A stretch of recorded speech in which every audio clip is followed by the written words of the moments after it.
Como você se sentiria se soubesse que seus filhos são cobaias de um experimento social que já acabou em morte e suicídio? Pois é exatamente isso que acontece com a aplicação da ideologia de gênero nas escolas. Os ideólogos de gênero não gostam que a gente chame a ideologia de gênero pelo que ela é, uma ideologia, porque eles sabem que ideologia é sempre nociva. Toda vez que falam sobre isso, eles preferem usar os termos como teoria de gênero, perspectivas de gênero. É tudo uma forma de deixar bonitinho um dos maiores perigos que as nossas crianças já enfrentaram.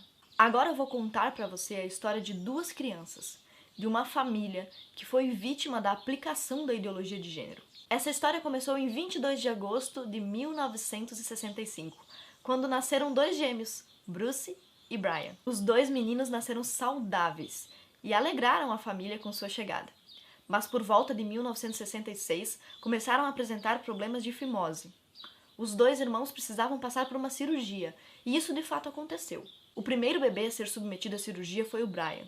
O problema é que durante o processo, a agulha cauterizadora esquentou demais, deu algum problema, uma mistura de erro médico com erro técnico, e o órgão genital da criança foi completamente mutilado. Segundo um dos doutores que atendeu a família, o órgão genital da criança cozinhou e caiu completamente. Imagine a situação dessa família. Os pais estavam desesperados. E foi nesse desespero que eles encontraram o Dr. John William Money. O Dr. John Money escreveu muitos livros, e um deles foi traduzido para o português, e você pode encontrar em livrarias que vendem livros usados. E é esse daqui, Os Papéis Sexuais. O Dr. John Money é um dos responsáveis pela base de criação da ideologia de gênero. Naquela época, ainda não se chamava de ideologia de gênero, nem de teoria de gênero.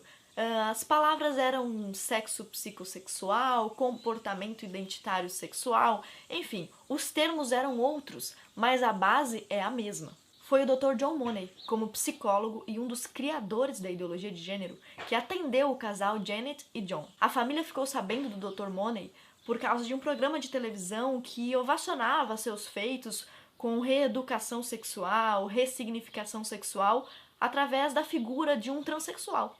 Um homem que havia se transformado em mulher e que parecia plenamente feliz e saudável. Naquele programa e em livros que o Dr. John Money escrevia, ele defendia que era possível reeducar uma criança para que ela fosse de um outro sexo. Enfim, como diz a ideologia de gênero, ele cria que os papéis sexuais, e por isso o nome do livro, Os Papéis Sexuais, dependiam da criação e da cultura, e que ninguém é necessariamente, essencialmente homem ou necessariamente, essencialmente mulher. É exatamente o que diz a ideologia de gênero. Ideologia esta que vem sendo aplicada em muitas escolas, apesar de o Congresso ter vetado o uso desse termo. Há muito tempo, o Dr. John Money já trabalhava com hermafroditas e pessoas com algum tipo de distúrbio sexual, ou um distúrbio hormonal que dificultava o desenvolvimento sadio e normal de uma sexualidade. O problema é que Dr. John Money trabalhava com doentes ou pessoas vítimas de distúrbios. Para provar a sua teoria de ressignificação dos sexos, ele precisava de crianças saudáveis. Quando ele conheceu Bruce e Brian, ele encontrou as cobaias perfeitas para o seu teste. Os pais estavam desesperados e aceitariam qualquer solução possível. Imagine você no lugar desses pais, um bebê ainda de colo, mutilado, com o seu órgão genital mutilado. Você também aceitaria ideias de qualquer lugar. E foi isso que os pais Janet e John fizeram. Eles ouviram as ideias do Dr. John Money e aceitaram criar o Brian como se fosse uma menina. Você já deve ter ouvido falar sobre isso em algum lugar na televisão ou na universidade.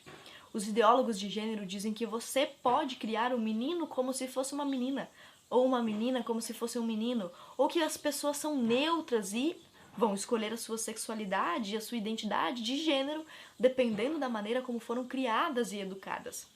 E o Dr. John Money também acreditava nisso e estava sedento por provar a sua tese. Ouvindo os conselhos dele, a família mudou o nome da criança para Brenda. O irmão era pequeno demais, o Bruce era ainda um bebê, não tinha como perceber o que estava acontecendo ao redor.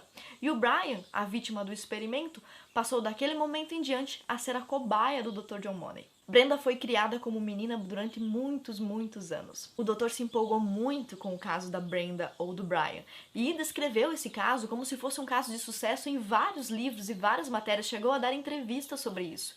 Isso está nesse livro aqui, na página 81 em diante. Aqui ele conta como se esse fosse um experimento bem sucedido. Ele disse que a menina usava vestidos e estava se adaptando.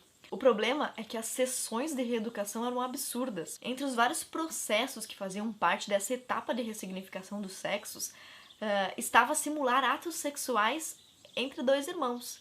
Então, como o Bruce ainda era um menino e a Brenda era uma menina transformada, para reforçar o lado masculino e feminino, o Dr. John Money incentivava as crianças a imitarem relações sexuais.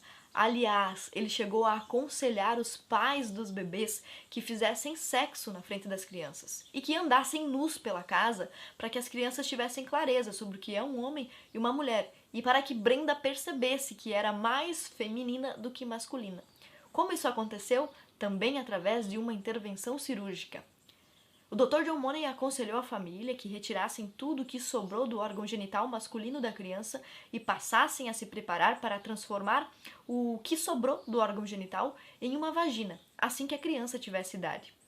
Você também já deve ter ouvido falar sobre isso aqui no Brasil. Existem projetos que pretendem estender a liberação da cirurgia de mudança de sexo para crianças de até 12 anos. Então, essas realidades absurdas, esses casos que nos chocam lá no exterior, já chegaram no nosso país. O tempo foi passando e o Dr. John Money, feliz e satisfeito com seu experimento, falava sobre ele como se fosse um sucesso. Acontece que muito tempo depois, um dos seus rivais, o Dr. Diamond, resolveu pesquisar o caso e descobriu que Brenda nunca aceitou a sua condição de menina. Insatisfeita, mas sem entender por que se sentia tão estranha, a criança não gostava de brincar com as meninas, mesmo achando ser uma menina, não gostava de vestir roupas de menina e tinha jeitos masculinizados, era hostil, agressiva e gostava de brincar com os meninos. O problema é que por ser aparentemente uma menina, por causa dos hormônios e do tratamento que recebia, Brenda, na época da escola, não se dava bem nem com meninas nem com meninos. Teve uma infância conturbada, a família desestruturada, sofrendo com aquele caso e aquele experimento, que só servia para satisfazer os prazeres e o orgulho intelectual do Dr. John Money. Com o passar do tempo, Brenda foi se rebelando. Quando chegou na puberdade, na pré-adolescência, e quando entrou na adolescência, começou a se negar terminantemente a encontrar com o Dr. John Money. Então, a família parou de comparecer e marcar consultas e tentou levar uma vida normal. Só que o Dr. Diamond, que era inimigo do Dr. John Money, descobriu a situação caótica em que a família se encontrava. O pai e a mãe já estavam totalmente destruídos. Alcoólatras, infelizes, com problemas no casamento, com problemas pessoais, com problemas psicológicos de toda a ordem. O próprio Bruce, irmão do Brian, acabou morrendo de overdose. Alguns dizem, inclusive, que ele se suicidou. Brenda, ou melhor, Brian, quando descobriu que havia sido vítima desse experimento de ideologia de gênero, passou a se sentir ora confuso e angustiado, ora feliz, porque finalmente entendia porque sempre se sentiu um menino, porque sempre se sentiu homem. Durante o processo, Brian contou tudo à imprensa. Você, provavelmente, não sabia dessa história, porque os ideólogos de gênero querem esconder esses experimentos fracassados. Notícias sobre esse caso foram veiculadas no Brasil pela BBC em 2010. E também existe um artigo do Sérgio Teles sobre isso, e se chama Psicanálise em Debate, o caso de David Heimer. David, porque depois de muito tempo, Brian decidiu voltar a usar um nome masculino e escolheu David, por causa da história de Davi e Golias. O fato de terem descoberto a farsa do Dr. John Money foi muito bom, mas a história não acabou bem para a família Heimer. Os pais, completamente desestruturados e doentes, viram os dois filhos se suicidarem. Bruce, por uma overdose, e Brian, ou melhor, David, depois de muito tempo tentando lidar com a sua identidade sexual, acabou por se matar. Esse foi um dos primeiros experimentos de ressignificação sexual da história. O Dr. John Money já havia até usado o termo gênero em 1950 para se referir ao fato de criar um homem como uma mulher ou uma mulher como um homem, ou do fato de algumas mulheres se sentirem homens e vice-versa. Dr. John Money até aquela época tratava isso ainda como um distúrbio sexual, como uma anomalia. Mas a partir desse momento a ideologia de gênero foi ressignificada pelas teóricas feministas, como por exemplo Judith Butler. Judith Butler escreveu esse livro aqui, Problemas de Gênero, onde cria uma teoria que encaixa as pesquisas do Dr. John Money, muito bem maquiadas, para uma linguagem mais rebuscada, culta, e que oculta esses problemas e experimentos científicos. O que eu contei para você sobre ideologia de gênero é apenas um resumo.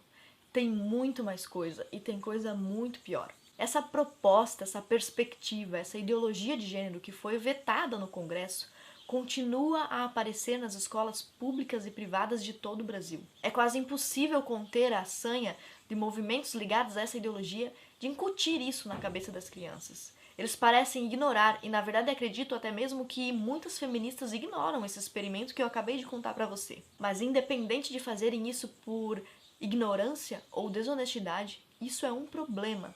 Nossas crianças estão sendo vítimas de experimentos sociais já fracassados. Os defensores dessa ideologia não têm escrúpulos, mas muitos de nós ainda temos.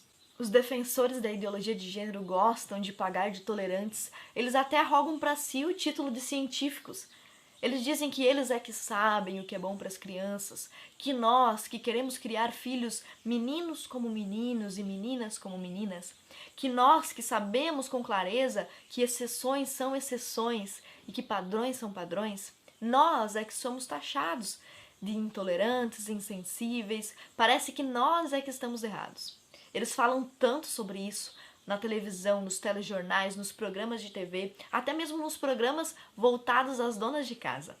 Esse é um assunto recorrente, repetitivo, e a intenção é fazer parecer normal. Aqueles que não concordam, eles dizem, são retrógrados, conservadores, fascistas. Mas a verdade é que nós não concordamos simplesmente porque é absurdo, simplesmente porque é anticientífico. Até uma criança sabe que menino é menino e menina é menina. Não tem problema nenhum que cientistas e teóricos queiram viver nos seus devaneios supostamente científicos e queiram explorar todo tipo de hipótese possível nas suas pesquisas. Mas trazer isso para dentro das escolas e aplicar para crianças inocentes é simplesmente transformar os alunos em cobaias. Eu sou contra a ideologia de gênero e sou contra a sua aplicação nas escolas públicas do Brasil. E sei que muitos de vocês que me ouvem também são. Nem todo mundo tem coragem de falar desses assuntos. Muitas pessoas temem represálias e retaliações e têm medo do que os outros vão pensar. Mas eu não tenho medo.